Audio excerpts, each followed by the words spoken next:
Today's story takes us to a frozen world at the edge of human habitation.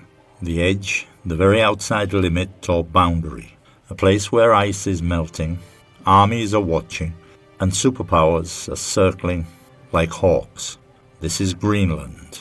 This is Listen.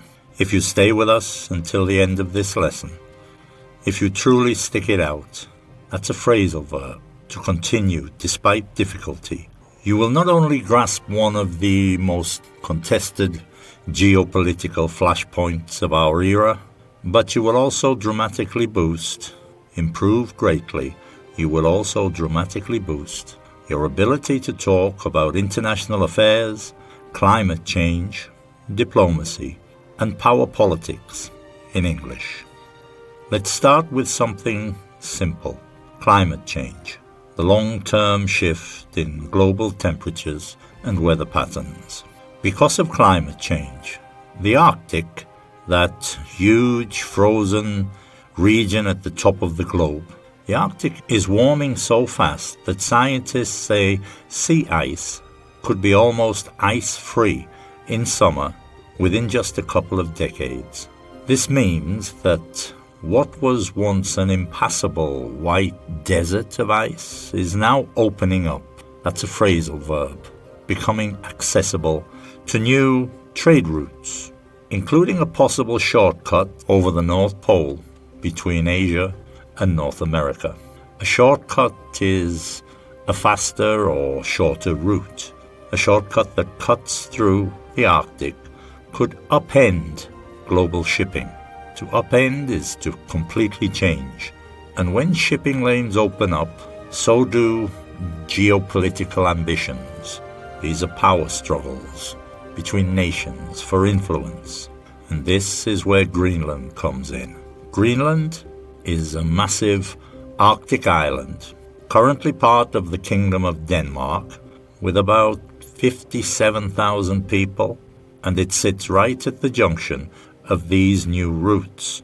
Its ice melt reveals resources like rare earth minerals. These are critical metals used in electronics and green technology, and this makes the island strategically valuable for military and economic reasons.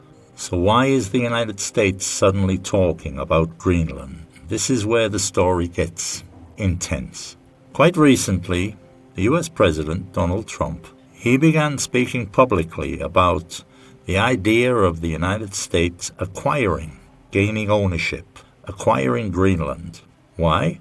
Well, Trump claims it's about national security, the protection of a nation from threats, and also about preventing rival powers like Russia and China from gaining influence there. He said the US needs to own Greenland to stay ahead of potential rivals. To stay ahead is an idiom, to remain in a leading position. The idea is remarkable, very surprising, and controversial, because Greenland is already governed by its own people, and Denmark, a NATO ally of the US, supports Greenland's autonomy. To really understand this, we need to break down, we need to explain what's happening. The US has military access to certain Greenland bases. Trump has suggested the US could buy Greenland, or even use force if necessary. Denmark and Greenlandic leaders have flat out rejected the idea. This means they've strongly refused the idea, flat out rejected. The Danish Prime Minister has called the situation a fateful moment. That's a moment of great consequence, because it challenges trust between allies. Greenland's political parties said, "We do not want to be Americans, we want to be Greenlanders," affirming their sovereignty. That's the authority of a nation to govern itself, sovereignty. Now, let's introduce some key players here. We have Denmark, the nation that Greenland belongs to. We have the Greenlandic leaders who want their own future. We have the other NATO countries who are worried that this move could tear apart the alliance, to To tear apart is another phrasal verb. It means to destroy completely. Europe is a key player, including Germany and the UK. They've recently discussed increasing military cooperation in the Arctic, possibly even stations in Greenland. Meanwhile, Nordic diplomats are pushing back against claims that Russia and China have fleets circling Greenland, calling such statements overblown. This is an idiom. It means exaggerated or outright false, overblown. And there's more. Trump's comments have left many wondering whether the US might use strong-arm tactics. Those are methods intended to force compliance. Strong-arm tactics, whether diplomatic or military, and whether he'll use these to get what he wants. And this has alarmed European leaders, who fear such actions could upend NATO unity. That's agreement among NATO members. Or even spark a conflict among long-time allies. This is not just a quarrel over a cold, remote island. It's a microcosm of global friction. A microcosm is a small example representing a larger situation. Climate change is rearranging strategic maps. Old alliances are being tested. Superpowers are jockeying for position. That's an idiom. It means competing vigorously for advantage. Superpowers are jockeying for position in a future that's rapidly approaching. Sovereignty, a fundamental principle of international law, is being questioned. The future of Greenland is not yet written, but one thing is clear. This isn't about ice and minerals alone.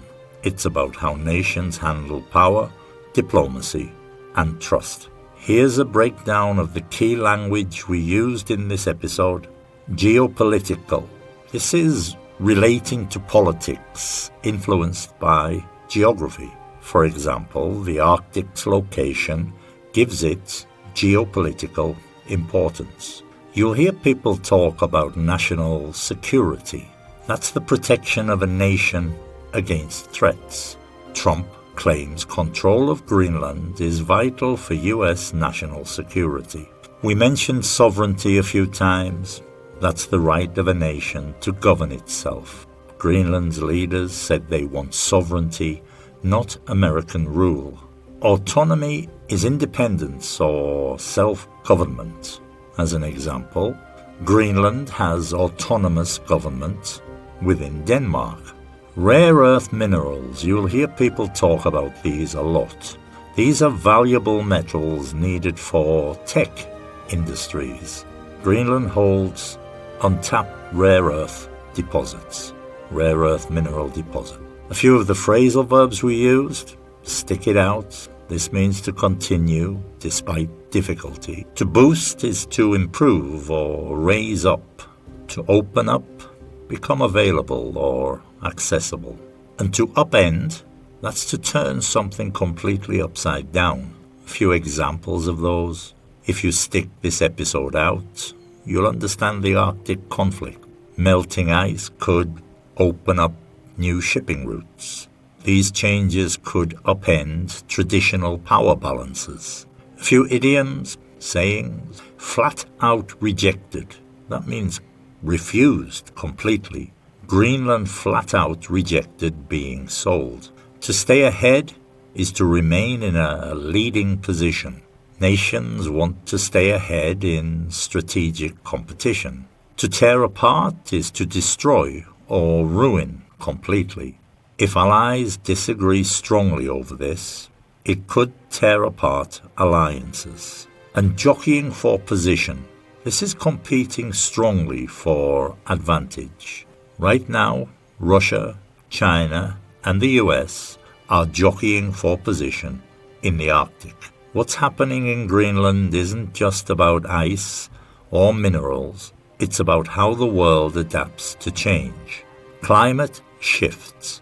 New trade routes and rising competition are rewriting old rules. As you continue to learn, you'll be able to join the conversation, not just as a listener, but as someone who can explain and debate these critical global issues in fluent, educated English. Thank you for listening today. This is Listen. Please share, subscribe, and I'll see you in the next episode. Until then, bye-bye for now.